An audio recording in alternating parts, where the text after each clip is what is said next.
Like and subscribe. Comment below for more stories on this YouTube channel. The first scream tore through the village just as the sun vanished behind the mountains. Kofi's heart slammed in his chest. He sprinted toward the sound, legs cutting through the tall grasses, adrenaline burning like fire. In the clearing, his mother was crumpled on the ground, her body shaking violently. Blood ran thin along her lips, her breathing shallow and frantic. "Mother! Amma! Stay with me," he shouted, kneeling beside her. Tears blurred his vision. The healer, Nana Imani, pushed through the gathered crowd, her face pale. She knelt, placing trembling hands on Amma. "Kofi, the golden herb of the evil forest," she whispered. "It's the only thing that can save her. You must bring it." The evil forest. The name alone made the villagers shiver. None had ever returned. None had dared. But Kofi's mind made the decision for him, before fear could even whisper. "I will go," he said, his voice cracking but firm. "I'll bring it back, I promise." The villagers gasped. An old man stepped forward, shaking his head. Many have tried. "The forest None will have take returned. you, boy. I will No return. one comes I have back no alive." choice. "I don't care," Kofi snapped, slinging his small bag over his shoulder.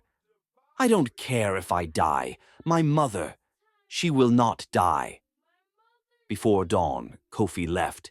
The wind bit at his skin as he crossed the plains. The horizon stretched endlessly, and the first shadow of the forest rose like a black wall. His stomach churned, but he forced himself forward.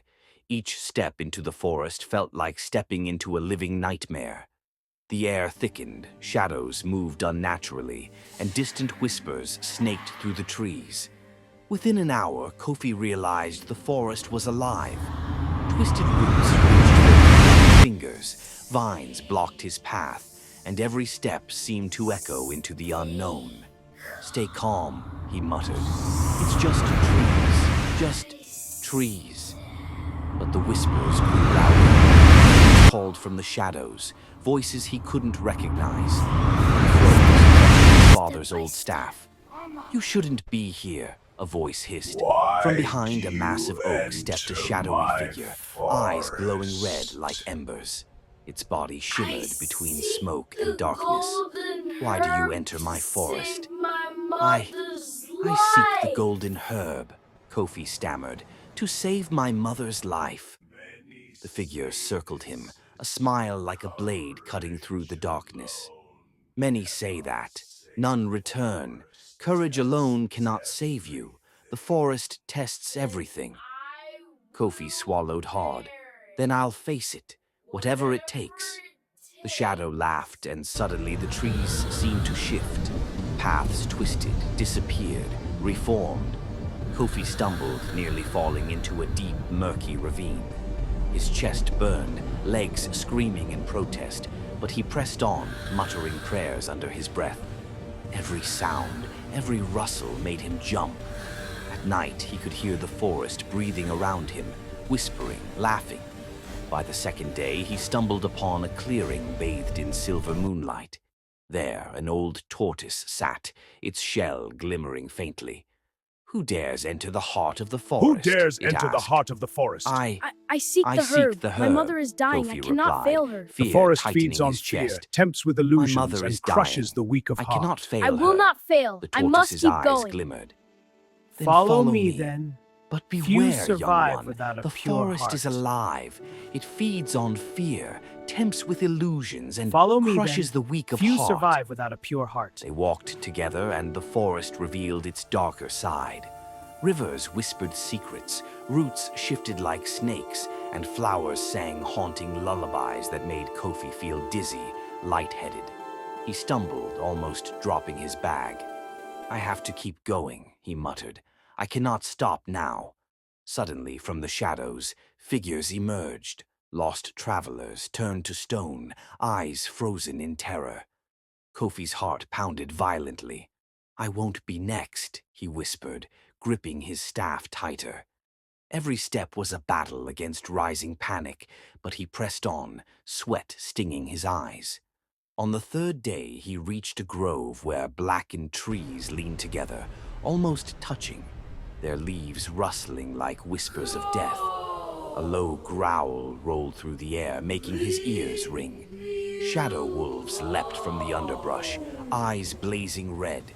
Kofi raised his staff, swinging at anything he could.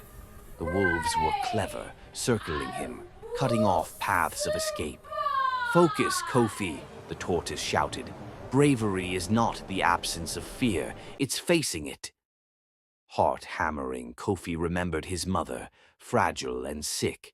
He felt a warmth surge in him, and he lunged forward, throwing a branch into the middle of the pack. The wolves scattered, growling, but he ran past them, chest heaving, legs screaming. Every step was agony, but he dared not stop. Finally, he reached a lake, its waters glowing faintly under a silver beam of moonlight. At the center, the golden herb shimmered, almost calling to him. Relief surged, but it was short-lived. A shadow fell across the water, cold and menacing. The forest spirit emerged, cloaked in darkness, eyes like molten coals. "Why do you come here, child?" it demanded. Kofi stepped forward, chest tight, voice trembling. "I come for life, for my mother. I am not here for power, nor wealth, nor glory. I just want her to live." The spirit studied him in silence. Then slowly it stepped aside, allowing him to reach the herb. "Your heart is pure," it said. "Remember this. Even in the deepest darkness, love and courage shine brightest." Kofi held the herb close, relief washing over him, but he knew the journey was not over. The forest was still alive, still watching. Shadows shifted, whispers floated, and unseen eyes followed every step. As he began the trek back, he stumbled over roots, slipped on moss, and nearly fell into hidden crevices. His body ached, his hands bled from grasping branches, but determination carried him forward. Each thought of his mother gave him renewed strength. By the fourth day, exhaustion threatened to stop him completely. The forest seemed to test him further. A sudden wall of fog appeared, thick and choking. Figures emerged, phantoms of villagers who had entered before him, pointing, whispering, and screaming. Kofi felt panic rise, but he shook his head. "No, I'm not lost. I will not be lost." He gritted his teeth and pushed through, step by trembling step, clutching the herb. Hours later, the tortoise reappeared. "Few reach this far," it said. "The final test is near." Kofi's legs buckled. I can't," he whispered, shaking. "I'm too tired." "Your heart is stronger than your body," the tortoise said. "Remember why you came. Hold on to that." With trembling hands, Kofi pressed on, moving through the final stretch of forest. The trees began to thin. The first golden rays of sunrise broke through the canopy. He gasped, feeling hope for the first time in days. At the edge of the forest, he paused, looking back. Shadows seemed to bow in respect, the whispering winds now gentle. He had survived. Kofi stepped out, falling to his knees, the herb clutched to his chest. Tears streamed down his face, exhaustion mingling with joy. The plains stretched before him, alive with morning light. He had made it. He had beaten the evil forest. Kofi barely had time to catch his breath when the forest stirred again. The shadows seemed to gather, coalescing into shapes that flickered at the edge of his vision. The air grew heavy, thick with the smell of wet earth and decay. He clutched the golden herb tighter, feeling its warmth against his palm, a fragile thread of hope in this world of darkness. "You've made it far, boy," a voice echoed deep and hollow, as if the forest itself spoke. "But courage alone will not see you through the last trial." Kofi froze, his heart hammering. I don't understand," he whispered. "I just want to go home. I just want my mother to live." A figure emerged from the shadows, taller and more terrifying than the spirit he had seen at the lake. Its eyes burned like fire, but its voice was calm, almost hypnotic. The forest asks for a choice, it said. One life for another. One path for another. You may leave now, or you may face your greatest fear. Kofi's hands shook. He thought of Amma lying sick in their home, her breaths shallow. Could he turn back? No, not now. Not when he was so close. I will face it, he said, voice trembling but firm. The shadow shifted, and suddenly Kofi was no longer on solid ground. The forest disappeared, replaced by visions, a raging river, a sky streaked with fire, wild beasts circling. He could hear screams, smell smoke, feel the sting of imagined blows. Every fear he had ever known, magnified, pressed against his chest. "Stop!" he shouted, clutching his head. I am not afraid. I am not afraid. The forest's illusions twisted, becoming more violent. He stumbled backward, nearly dropping the herb. A voice whispered from nowhere, soft and cruel. "You cannot do this. You will fail. She will die anyway." Tears burned his eyes. "No," he screamed. "I will not fail. I will not." He pressed his hands to his chest, feeling the love that had driven him from the village. It surged outward, and suddenly the illusions faltered, the shadows recoiling as if burned by light. For the first time, Kofi felt clarity. The forest spirit's voice came again, gentler now. "You are brave, but more than brave. You are selfless. Only one who loves without selfishness may carry the herb." Kofi fell to his knees, exhausted but victorious. He held the herb close. "I will not let anything stop me," he whispered. "Not fear, not darkness. Nothing."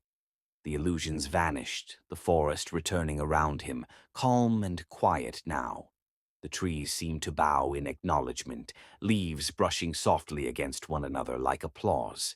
The tortoise appeared once more, smiling slowly. "Few have survived what you have. Your heart is pure, your courage unwavering. Now go, take what you've earned, and bring life back to your home." Kofi did not hesitate. Step by step, he retraced his path through the forest. Though his legs ached, his body trembled, and exhaustion weighed on every movement, his determination never wavered.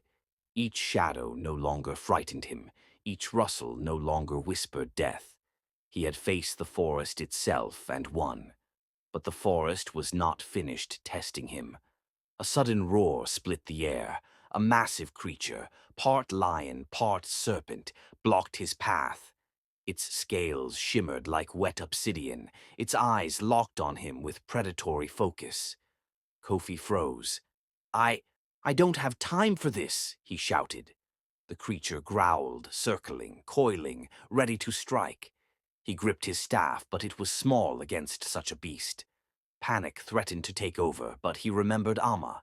He imagined her frail hands, her warm smile, her gentle voice. He drew a deep breath and stood tall. "I don't fight for myself," he said aloud.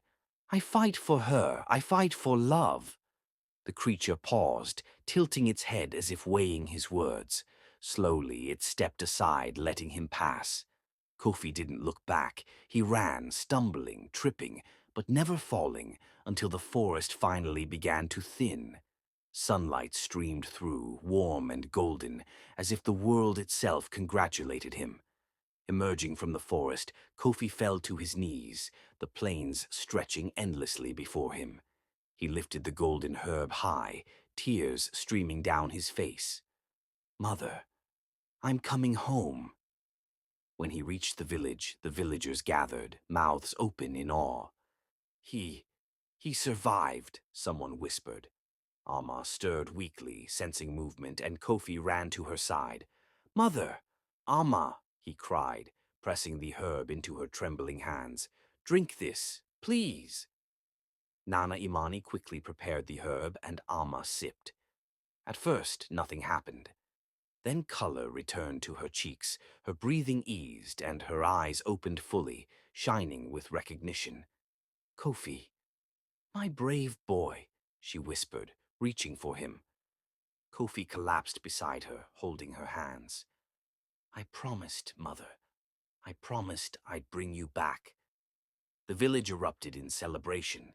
People cheered, clapped, and wept, amazed that one boy had defied the evil forest and returned alive. Kofi's courage became legend overnight. Children whispered his name, elders nodded in respect, and even the fearful villagers learned that love and determination could conquer even the darkest places. Days passed, and the story of Kofi's journey spread across the plains. Travelers spoke of the boy who had faced the shadows, the wolves, the illusions, and the forest spirit itself, and lived. The evil forest remained feared, yes, but also revered, a reminder that true courage is born from love, and that even in the blackest shadows, light can shine. Kofi never forgot the lessons of the forest, the value of courage, the strength of a pure heart, and the power of selfless love. He visited the edge of the forest often, not out of curiosity, but to honor the trials that had shaped him. And whenever children asked him, eyes wide with wonder, "Kofi, what was it like? Were you scared?" he would smile softly, ruffling their hair. "Yes, I was scared, but love is stronger than fear. If you hold on to what matters most in your heart, nothing, no shadow, no wolf, no forest, can stop you." The village thrived in peace, and Kofi grew strong, wise, and humble.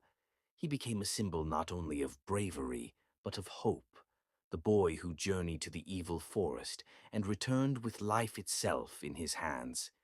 If you loved following Kofi's thrilling journey through the evil forest, don't forget to like this video, leave a comment about your favorite part, and subscribe for more magical African folktales filled with suspense, courage, and heart.